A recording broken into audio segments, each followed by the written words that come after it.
You be honest with them. Don't sell them on a pipe dream that you're working 3 days a week when you're really working 5. Yeah. And if you're working 3 days a week, show them that you're only working 3 days a week and show them what you're doing and how to do it so they can replicate it.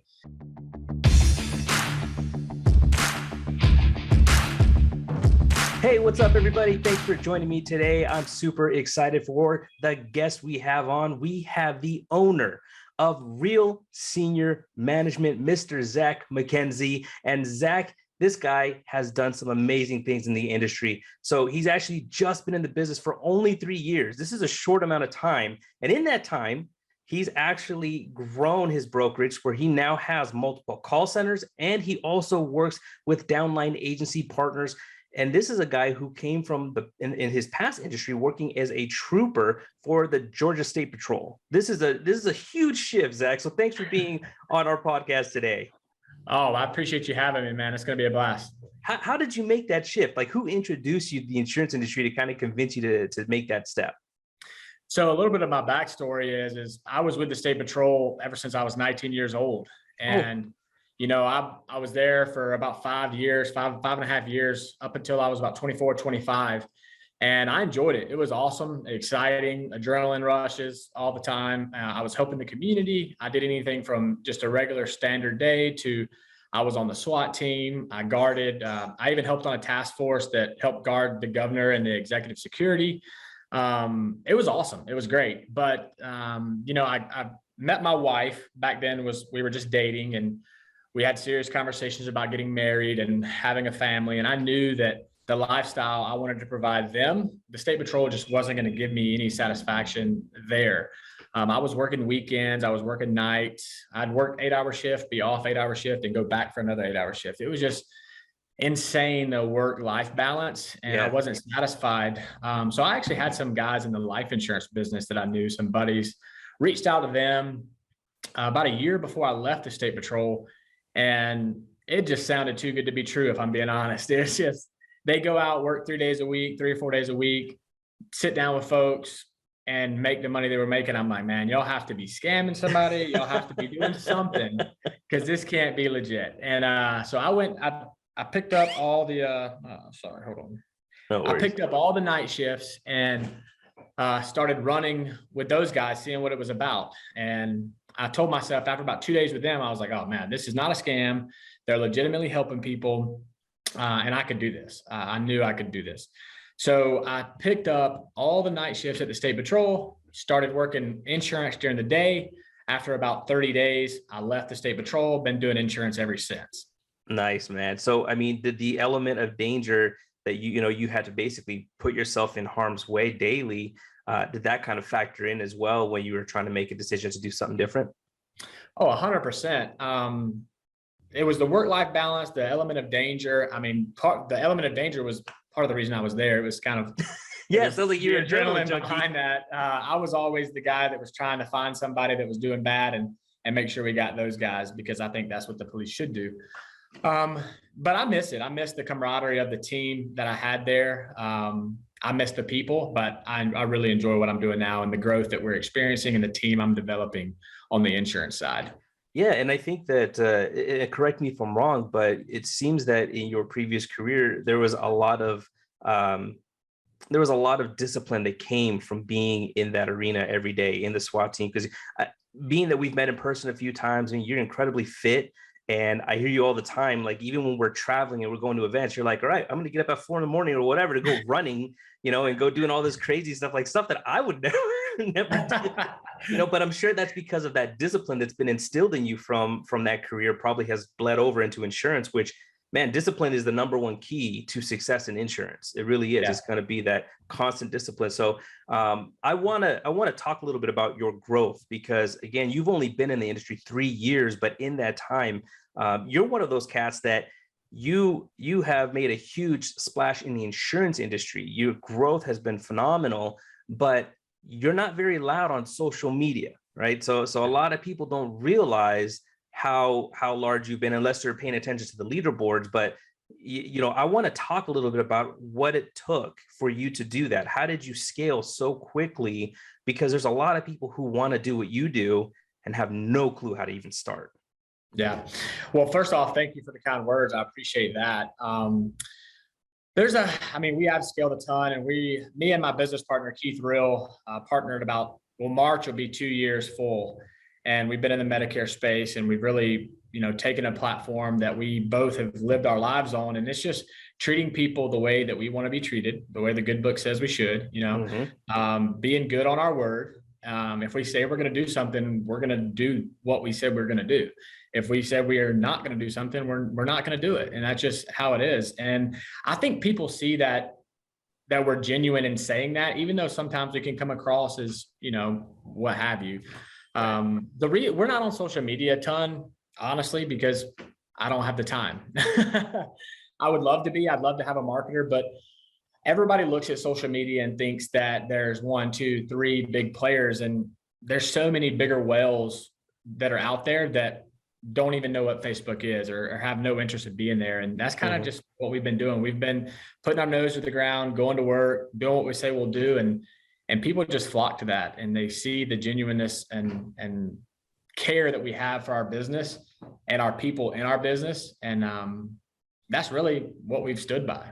Yeah, I think that one of the big things that happens a lot in the industry is there's people who give a lot of lip service, right? They overpromise, underdeliver, and that's where a lot of the negativity comes from, and makes it harder for people who are trying to be genuine, who are trying to be real, to really shine through that. And a lot of times, you just got to kind of say, hey, you just give me a chance. Let me actually show you I'm legit. I have a great platform that can get you writing business, and the only way we can actually see if I'm as genuine as I say I am is give me a chance.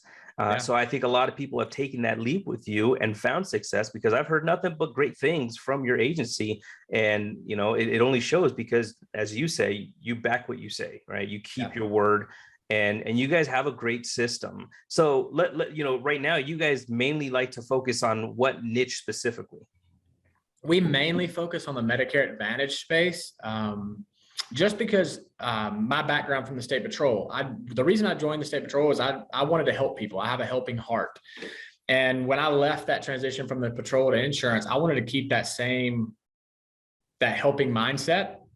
And not that Medicare supplements are not helping people. That is helping people 100%. But the demographic that wants a Medicare Advantage plan, those are the people that are getting these scam calls. They're underserved and overpromised, and they don't know what's going on. So I think we adopt that Medicare Advantage client, and we give them the care that they deserve, and we let them know, hey, we want to help you if we can put you in a better situation, but if we can't, we're not going to move you or put you in a different plan just to make $1. We're going to genuinely help you. We're going to service you appropriately, and give you the same service if you were a Medicare Advantage client or a supplement client. But our main focus is that Medicare Advantage market.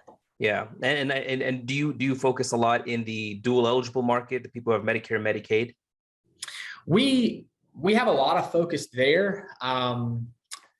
We have a lot of focus there. We would help a client get LIS or Medicaid. We do write a lot of Medicaid business, write a lot of LIS business. But we write a lot of regular Medicare Advantage business as well. We write a decent amount of sup business, nothing to brag about, but not something that you guys are doing, but not to the stature of you guys, but we do write a little bit of it.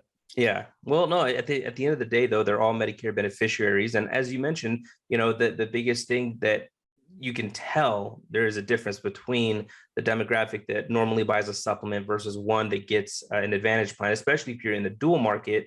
There is a need for great education. Because a lot of times they are just being bombarded, but they don't really know what's what and the difference between one plan from the other. So to have agents like you who can step in and make sure that quality education is there, and that they make sure they're actually in a plan that is best suited for them, it is needed all over the country. So do you guys focus specifically just in Georgia, or do you also span out to other states? So we're currently contracted, licensed in 37 states. We're mainly focused Texas all the way up to Pennsylvania. We have a few agents in Iowa, Idaho, but mostly Texas all the way to PA, New York, Virginia. We have our main office locations are located in Georgia. We're currently expanding an office in Pennsylvania. We're looking at opening an office in Texas. We're not opposed to broadening to bigger states, but that's just where we're focused at right now. So then are you pretty much open to having new agents work with you guys throughout the year, or do you only during certain periods of time are you looking to bring on more agents? Yeah, we're always looking to expand. We're always looking to bring on new agents. And I think the value add that we have for these guys, as far as helping them with co-op strategies, marketing strategies, being able to get them from zero to writing business, is where we really excel. And we'll bring on anybody any time of the year that we can. Everybody just understands in the Medicare space, releases and things like that later in the year get a little more difficult. Right. But if we can make it work, we'll definitely make it work. So do you get to work a lot with agents who are brand new to insurance, or do you work more with seasoned agents? What's, I guess, your preference there? So preference, I like working with brand new agents because you can take them and mold them into something special. Not that you can't with seasoned agents, but with seasoned agents, they come with quote unquote baggage, and not that it's good baggage or bad baggage. Sometimes it's great baggage and you want it. And sometimes it's bad, and they have mindsets that you have to, train them to get away from. But we have had success with experience. We've got agents that have been in the business 20 years. Benji Crooms, you're a friend of Benji Crooms. Love Benji. He runs one of our offices that we partnered together with him on. He does a great job, and we appreciate his partnership. And then I've got 10 agents in our office here in Noonan that don't have 6-month experience. And those agents are writing 40 to 50 new clients a month. So yeah, I mean, it's definitely, again, track records speak volumes. And that actually at this point really probably helps you. Again, when we're talking about who's real, who's not, you're able to say, hey, here, look at this downline, look at this downline, look at how they're producing. This is a result of going through our program. So, I mean, I think, again, it says and speaks volumes to be able to have a track record like that. Benji, how did you meet Benji? Because he's an amazing guy. I love Benji. We have, we obviously we were running call centers together, and so we have a long history there, but he's an amazing guy. How did you guys end up meeting? Yeah, so Benji is awesome. So my business partner, Keith Rill, and Benji used to work together at One Life. They worked together for many, many years, probably way before I was born, is the joke. I joke with both of them that they're 80 years old, and that's not the case, but it's a running joke we have. But they worked together back with the Kim Parker days and One Life. And about 2 years ago, some of those guys over there went to TAG, and some went to Innovative Financial, or Keith went to Innovative, and I went to Innovative about the same time Keith did. And, everybody was so skeptical about everything that was going on. And it was all new and fresh. So me and Keith partnered up, and we created something that we think is really special. And it started to get attention. And one of those people that it brought attention to was Benji, and Benji started calling and wanted some information, and he talked about partnering up and some opportunities we had. And that's how we sat down several times, created a deal, and, the rest is history. He has a great brokerage that he runs with independent agents all across the south section of Georgia up into South Carolina. He's got a few agents in North Georgia. And then together we've partnered with him on a call center that he runs in Metter, Georgia. And they're doing very well. We're growing rapidly there and having a lot of success. Would you prefer, obviously you have both, so you're working with call centers and you're also working with independent agents through a downline agency. What do you think you would prefer to scale more? Do you want to scale more call center stuff, or do you want to scale more the independent agent side? What do you think from a longevity standpoint, maybe even for ease of growth? Because again, when other people are looking at trying to scale from just being a solopreneur, they're just like, okay, well, what do I do? Do I start building an agency where I hire people, teach them how to sell, but they're, LOA to me? Or should I start contracting agents and just, start building a downline? What do you think is the best path for most people? For most people, I'm not sure. It's depending on which avenue you want to go down. I love both models. We have, on the broker side, we probably have 150 agents that do their thing. We support them and we love them. I think that's a great business model on the brokerage side. But we also have this call center piece that we're doing all LOA business. And I love that model as well. I love bringing somebody in to our atmosphere, giving them a positive work environment with great compensation and being able to watch them grow and excel in their careers, but also have the stability of, a constant salary or a constant hourly wage plus bonuses. And a lot of people can't do that broker model. It's tough. I mean, Cody Askin's thing is 8%, only 8% make it. And if you talk to Justin or, a lot of the other bigger guys in the industry, they think less than that make it. And I could probably agree there, just because it gets so tough in the broker market, because the margins are a little bit different than the LOA market. And, in our call center atmosphere, I love being able to interact with our employees on a day-to-day basis. I know their families, I know their friends. We have dinner together, we have lunch together.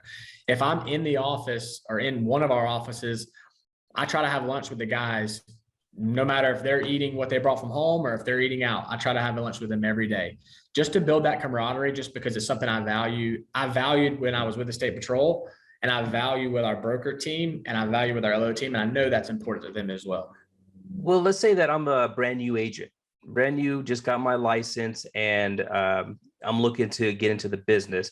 It's not that anybody really coached me. It's just I've been on Facebook, or I saw something here or there.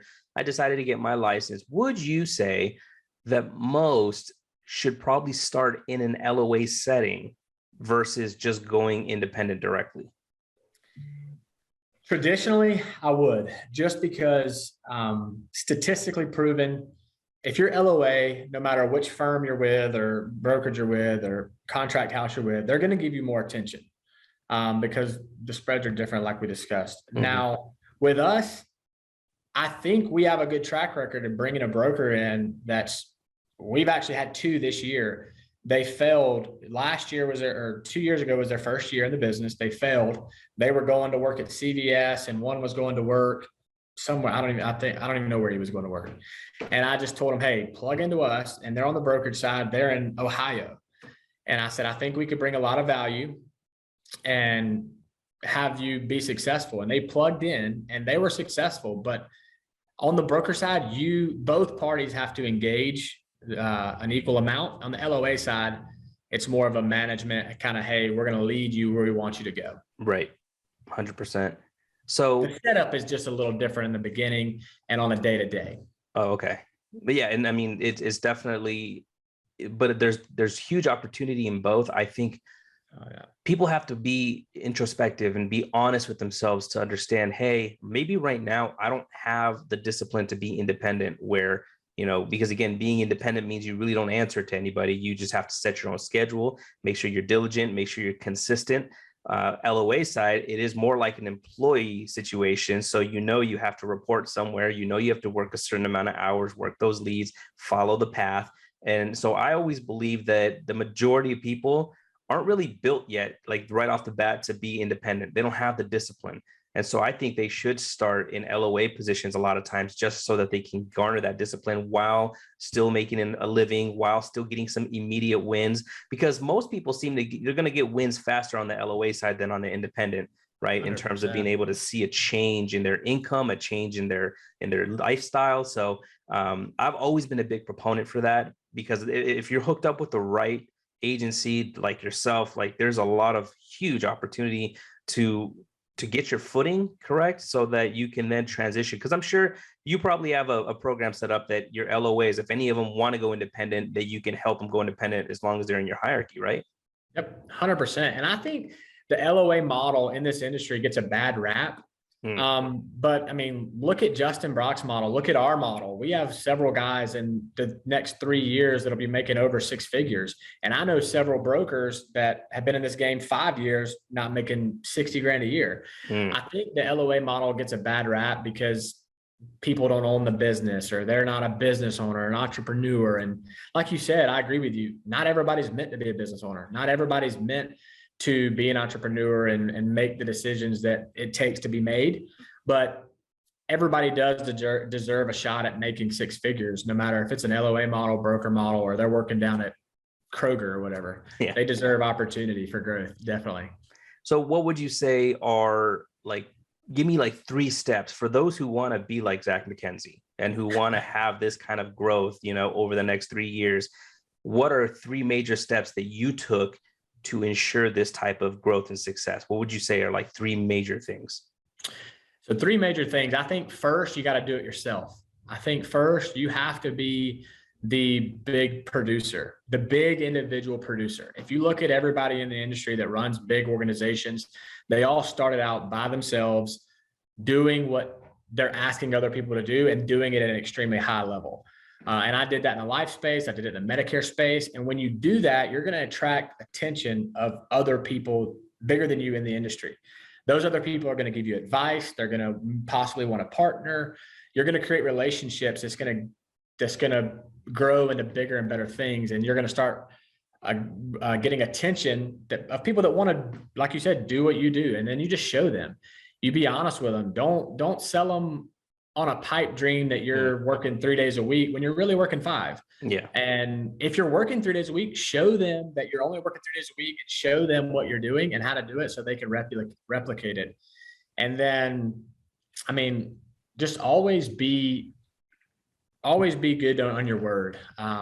That's our biggest thing, is just be good on your word, be productive, and go to work. We're all here to help beneficiaries, and in return, help our own families, and then get back home and live the life that each and every one of us want to live. And that's what I would just tell them: stick their nose down and go to work and be honest with themselves and be good to their word, and nothing but good things will happen. That's solid. That's solid advice. I think that, the main thing that people should take away is there is a lot of noise online right now from people trying to recruit. I mean, a lot of noise, and it doesn't matter which niche it is. It could be the final expense, the mortgage protection, the Medicare, the health insurance. There's a lot of noise. But the idea is, whichever direction you want to go, you do have to be ready to work. Like, there's no magic pill. Working with Zach doesn't mean that you're going to be able to work 2 days a week and easily make 6 figures. Like that just doesn't happen, right? It doesn't matter if you join Zach, if you join another organization. That's just not. You have to go into it knowing that you will have to put your nose down and work. So I like the idea, as you said, if you do it big, it's easier for you to recruit people because they've seen that you're doing it. They know the ins and outs of it all. And so they're hoping you could teach them. And if you're good, you'll be able to teach them, and you'll be able to replicate yourself, because ultimately that is how you start to grow and expand, is you have to replicate yourself. Because at the end of the day, you can only go so far as a one-man person show. And that's not, there's a lot of people who are completely happy with that. And, because you could still, as a one-man show, you could still make $500,000 a year. You 100%. Really can. But if you want to scale beyond that, where you're making over $1 million a year, a lot of times that's going to take scaling. So you have to replicate yourself. And Zach, obviously you found the formula to doing that, to replicating yourself. You've done an amazing job. So as we wrap up here, because I know you have to get on a flight, why don't you tell us, how is it that if anybody wants to check out working with you or see what you're all about, how can they reach you, and what are some final words you can leave for people? So I can be reached at Z Mckenzie at realseniormanagement.com. We have a Facebook profile, Real Senior Management. We have a website, realseniormanagement.com. You can shoot me a message. I'll give you my phone number. I'll get on a call and help you any way I can. Without trying to work with us, I can give you some insight to tell you how we've grown. How my partner has a lot more experience in the business than I do, and what he's seen and what his knowledge is and his relationships. And we can help you. If we can't help you grow your business, we can point you in a direction that we think is most beneficial for you, that we're following. And let's do big things. Yeah, 100%. And I'll tell you guys, I've met a lot of people in my 15 years in the industry. I've met a lot of people, thousands of agents. And, Zach, even though we've only met a couple of times in person, you could always tell when, like you mentioned, somebody's genuine. And I could tell that right away in talking with you, is that you're at a different level. You could tell, like, there's really no hype or anything like that. It's just, you're genuine. And I really enjoyed my time speaking with you. Look forward to seeing you again at some events as well, and being able to hang out some more. Yeah, I appreciate it. Same to you, Eric. All right. Well, thank you so much for being on. Guys, we're going to see you on the next video. Hey, thanks for watching the podcast. If you like the content, please hit the like button, subscribe to the YouTube channel. That way you can get notified when more new content comes out. We'll see you on the next one.